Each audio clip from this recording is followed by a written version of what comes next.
y gracias por tu tiempo. Bueno, ahora tenemos a Lucas Blanco. Lucas Blanco es conocido mío desde hace muchos años.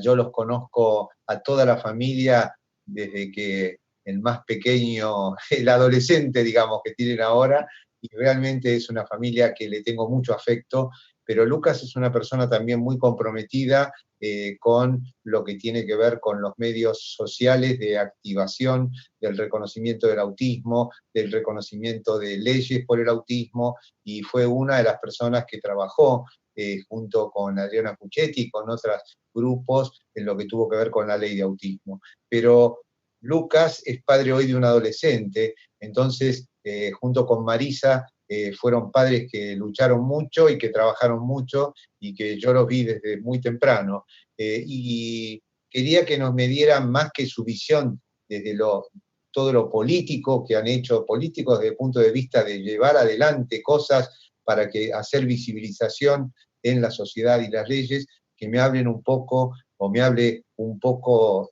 históricamente de las preocupaciones, las experiencias, y sobre todo en un adolescente, ¿no es cierto? Y el camino. Lucas, es todo su tiempo, tiene 18 minutos. Gracias. Bueno, ¿cómo andan? Saludos. Bueno, justo estaba estos días que Víctor me invita a participar, venía pensando el recorrido, ¿no? O sea, uno, sobre todo que estamos llegando, digo, pues llegamos todos a un quinto año, futuro egresado, uno mira para atrás y ve, ¿no? El camino y la suerte que uno tuvo. Nosotros tuvimos suerte en una primera instancia, porque voy a dividir la etapa en tres, ¿no? El jardín, la primaria y la secundaria, porque en definitiva, por ahora es eso nuestra vida, ¿no? Y recuerdo en el jardín cuando la maestra jardinera ya notaba algunas cosas que no le cerraban, esa era la palabra, ¿no? Y la pediatra, con mucha experiencia en hospital público, y ahí remarco siempre hospital público, porque indudablemente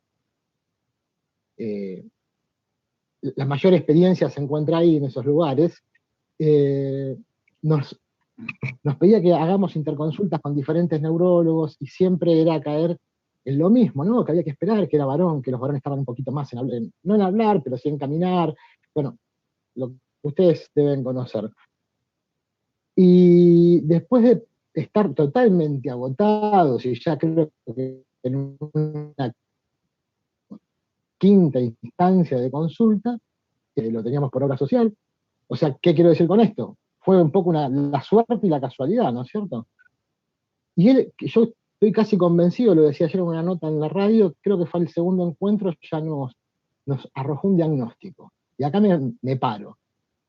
Hay una fantasía, porque la verdad que es una fantasía, que el diagnóstico es una etiqueta, que a las familias las destruye, y no tienen, los que dicen eso no tienen idea. Y justo estaba escuchando a Natalia, que hablaba sobre qué pasa a partir del diagnóstico.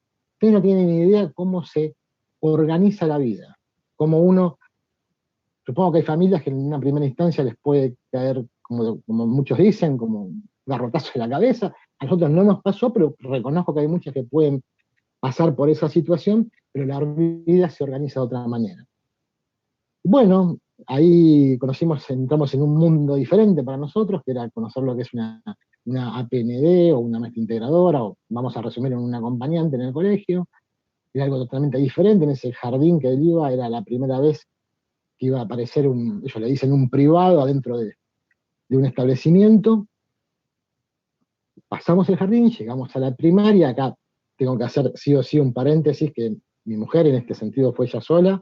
Yo estaba trabajando, recorrido presencialmente 68 o 67 colegios, y en total, con llamados telefónicos, fueron más de 100, para conseguir uno. No fue una buena experiencia hasta sexto grado, fue bastante mala. En séptimo grado, antes de terminar séptimo, él ya nos pide un cambio de colegio. La verdad que era mucho miedo, porque era cambiar por un año solo.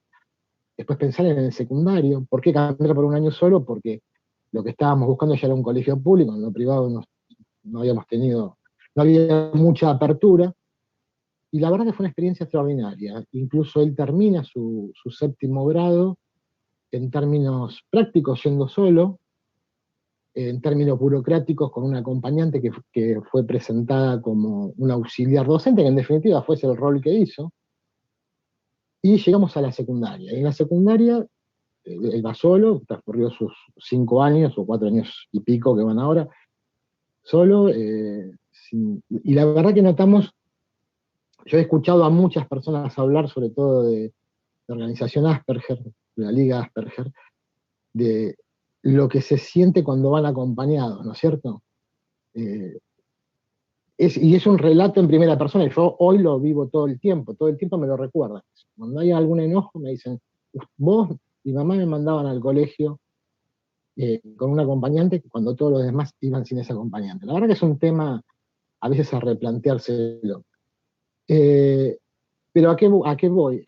Voy a la suerte que tuvimos con el doctor, ¿no es cierto? Yo realmente, hay un cariño mutuo, ¿no es cierto? Y con Claudia también, que siempre nos habló muy, muy cordialmente, pero yo sé que no todo el mundo tiene la suerte de ser acompañado profesionalmente, sobre todo por una cabeza, que nosotros decimos cabeza en los padres, a la persona que es el que hace el pedido de terapia, ¿no es cierto? Y la verdad que es esa la gana de los equipos. Y nosotros tuvimos mucha suerte en ese sentido, y uno a veces piensa en las familias que no acceden, y nosotros como organización vemos todo el tiempo estamos viendo las faltas, las carencias que hay en educación, en salud, ¿no es cierto? Pero bueno, mi recorrido, o nuestro recorrido, fue muy afortunado, eso siempre lo decimos, y nunca lo ponemos como una vara de comparación, porque es difícil, más cuando uno ve otras situaciones. Pero no sé, me gustaría que Víctor haga alguna pregunta, porque uno habla, pero hay tanto, ya nos conocemos tanto, No, que digo, pero hay temas que a uno se le van pasando.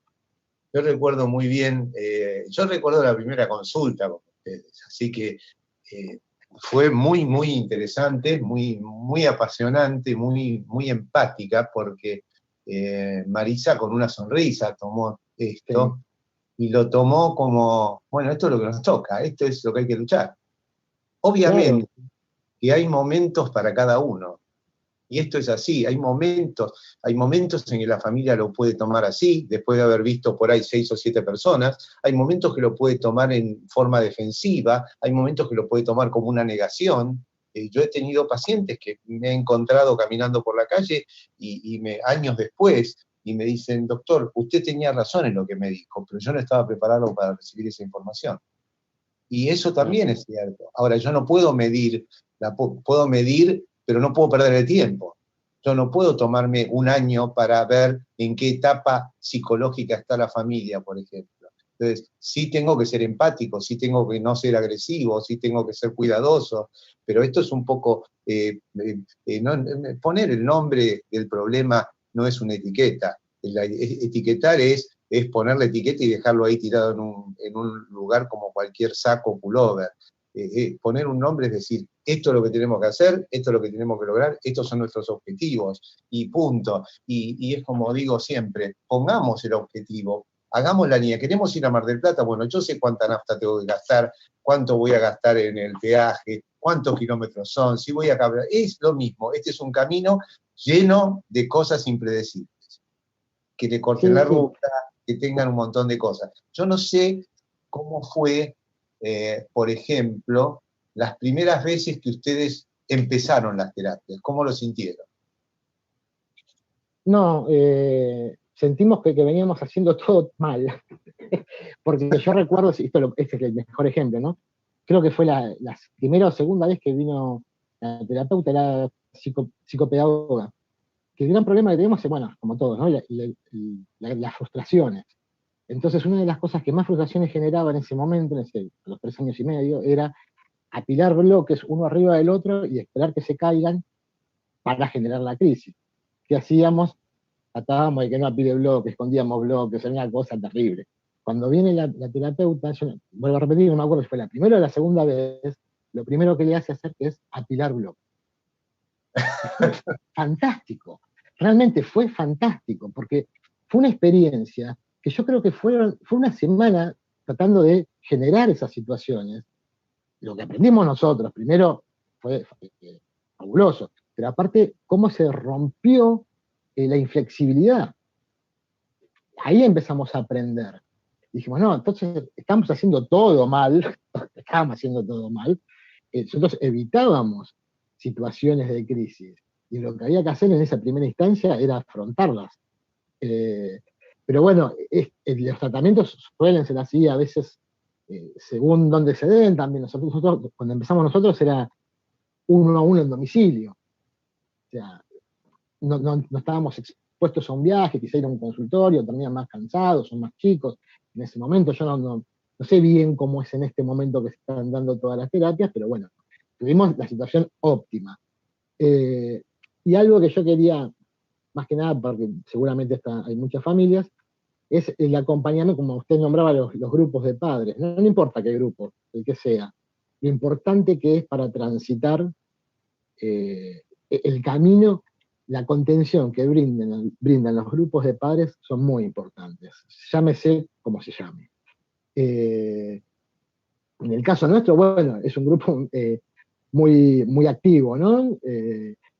Pero que empezamos a mirar las realidades de la discapacidad, ver otras realidades sociales, ¿no? Y eso genera un estímulo que a la vez nos damos cuenta que hace al bienestar de la familia. Yo no sé si todos, en todo momento, participan de un grupo de padres por los derechos de sus hijos. Posiblemente sí, uno empieza así, pero después también es algo que uno lo hace por uno mismo porque uno se siente bien participando de este tipo de agrupaciones. Nosotros estamos haciendo trabajos en cárceles. La verdad, jamás me imaginé yo hacer un trabajo en cárceles. Hay internos de la cárcel de Magdalena y la unidad de 42 de La Plata que hacen pictogramas.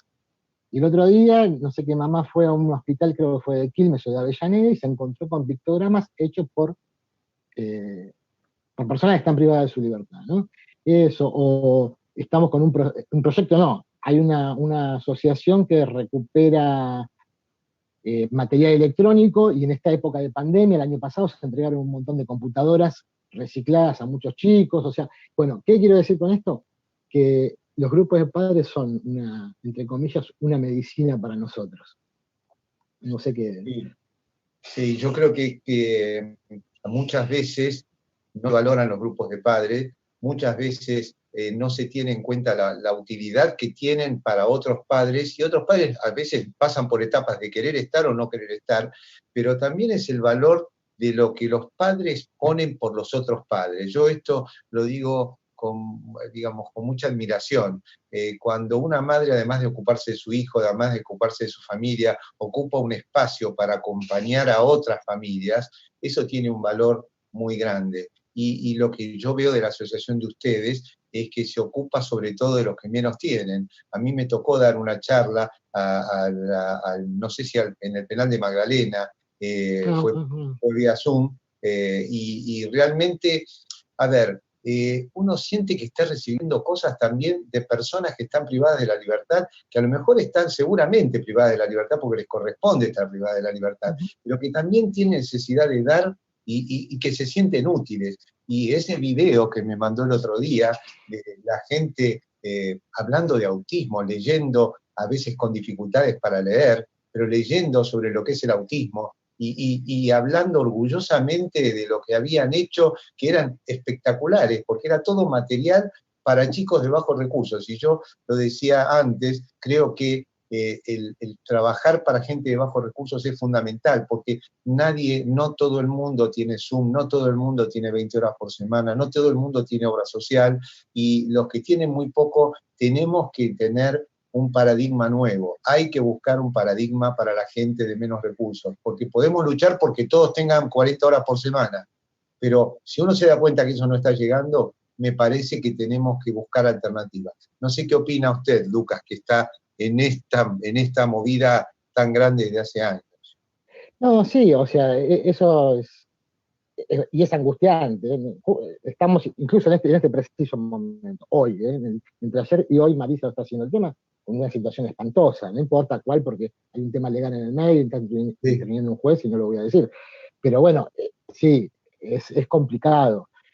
Por lo general las consultas cuando llegan no es no son las alegres, ¿no? Hay agradecimiento, por supuesto, pero cuando escribe alguien, un par, que está en una situación complicada, sobre todo en el tema de salud. De salud es salud y educación, ¿no? Pero es la base. O sea, yo si no tengo salud, si no tengo acceso a los tratamientos, no puedo hablar de educación. Es muy difícil eso.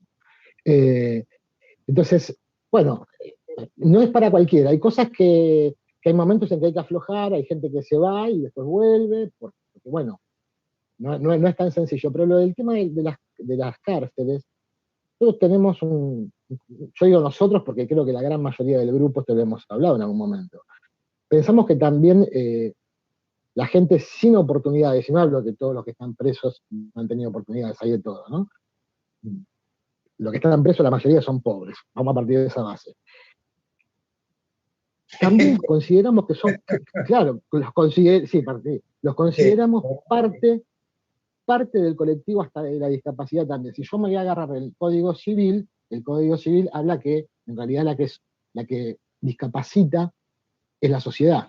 ¿Sí? Y yo creo que hay mucha gente que está en situaciones de vulnerabilidad que son discapacitados también, ¿sí? Porque los discapacita la propia sociedad que no les da oportunidades. Bueno, y los más débiles, porque son los más débiles, terminan en un penal.